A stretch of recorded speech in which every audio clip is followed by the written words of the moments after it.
What's up everybody, I am Jaspreet Singh and welcome to the Minority Mindset. Doing something different from what the majority of people expect from you can be pretty tough, especially if you don't have much guidance, which is why books can be very valuable. When I was starting my entrepreneurial journey, I didn't really have anyone to turn to. My parents didn't grow up in America and they absolutely hated the idea of me being an entrepreneur, so I had to keep all of my business stuff a secret for years. And on top of that, I never had a mentor.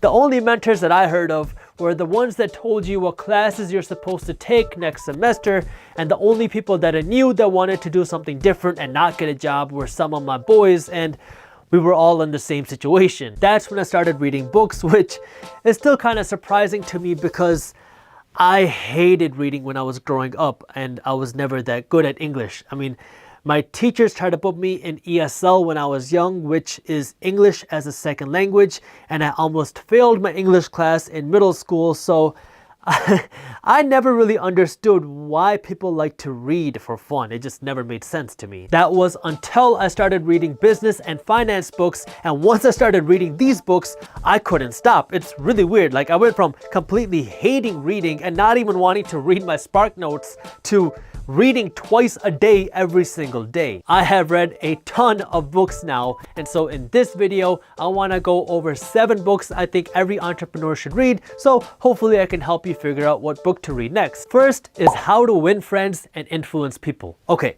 I don't care what you want to do in life. I don't care if you want to be an entrepreneur or work a corporate job or be an actor or something in between. You have to read this book. How to Win Friends and Influence People talks about how you can build relationships, how to get people to like you, how to work as a team, and how to get people to work for you. There's really not too much else for me to say about this book. I mean, it teaches you how to get along with people, and it's something that everybody needs to read, so read it. Second is Rich Dad Poor Dad, which is a good introduction into the basics of money. Lots of people credit Robert Kiyosaki, who's the author of this book, as the reason for wanting to learn more about how money works. Robert Kiyosaki tells a story about how he essentially grew up with 2 dads. His biological dad, who he calls his poor dad, worked really hard for his money, but never really made that much. His second dad, who he calls his rich dad, is his friend's father, who taught him how he can use money as a tool because he was a business owner and an investor. So it's a good introduction into the whole world of money and finance, but you want to balance what you learn in Rich Dad Poor Dad with Entreleadership by Dave Ramsey, which is number 3. So I didn't read the rest of the books that I'm going to tell you. I listened to them. I used to have to go to Amazon to buy audio CDs, and now my entire car, like every single seat pocket in my car, is filled with audio CDs. The backseat of my car is pretty much an audiobook library now, and anytime somebody comes sits in my backseat, they're always like, hey, could I borrow these 2 audiobooks? And then I never get them back. But in the middle of last year, I upgraded by getting an Audible membership, which is a subscription service for audiobooks, and it has pretty much every book you can imagine in audio form, and you can listen to everything right off of your phone. I'm a big fan of Audible because now if I'm driving around or if I'm doing my cardio, I can just listen to audiobooks off of my phone instead of having to carry around these CDs. If you want to learn more about Audible, they're currently having a promotion where you can get your first audiobook for free, so I'll put the link to where you can learn more and get that in the caption below. Minority Mindset is affiliate partners with Audible, so if you do make a purchase, we will get compensated, but there's no additional cost to you. Now, back to Entreleadership. This is another money and finance book, but its teachings are pretty different than what you learn in Rich Dad Poor Dad, so I want you to make sure you understand both different thought processes. That way you can understand and apply what's best for you. A lot of people assume that there's just one right way to do things, which just isn't the case. I mean, we all have different backgrounds and different experiences, so if you really want to understand money, it's important to read both of these books to understand 2 different schools of thought. Fourth is The 48 Laws of Power. So The 48 Laws of Power is a book that talks about how to win and about how to rise in power and rise up the ranks with whatever you're doing.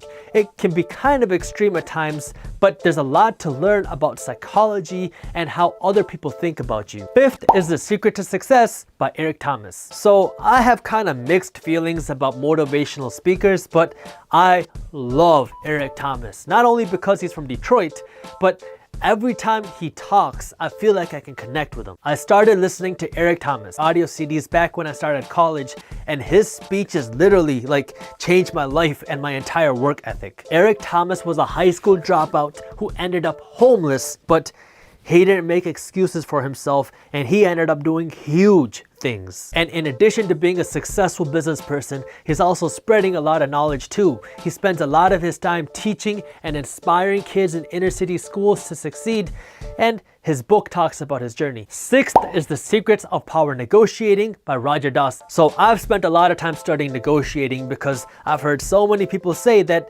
if you're an entrepreneur, you need to know how to sell. So I took multiple classes, I've read tons of books, and I was a real estate sales agent. But this book was by far the best resource I found on negotiating. This book is very real with to-the-point tips on how to negotiate and how to sell better. So if you want to be a better seller, read this book. And seventh, so I cheated a little bit. This isn't just one book, it's a whole series of books, the Harry Potter series. I know what you're thinking. Well, actually, I don't really know what you're thinking, but this was the first fiction book that I read in my life, and I'm actually not done with it. I'm listening to it on Audible, and I'm almost done with the sixth book right now. I have read and listened to a ton of business books, and you start to get to a point where a lot of these books start to like feel really repetitive, so you need something different. Believe it or not, Harry Potter teaches you a lot. Like, for one, it teaches you to be a human because you get so involved in the books and you start to feel the pain that these characters feel, so you like want to do good things. And it teaches you how to tell a story, which is something that all entrepreneurs need to be able to do. So what's your favorite book? Let me know in the comments below, and if you enjoyed the video, hit that thumbs up button and share it with one friend so we can help spread the word. Don't miss our new videos on entrepreneurship, business, and money every single week, so hit that subscribe button and the notification bell. That way you actually find out when our new videos are released. And as always, keep hustling.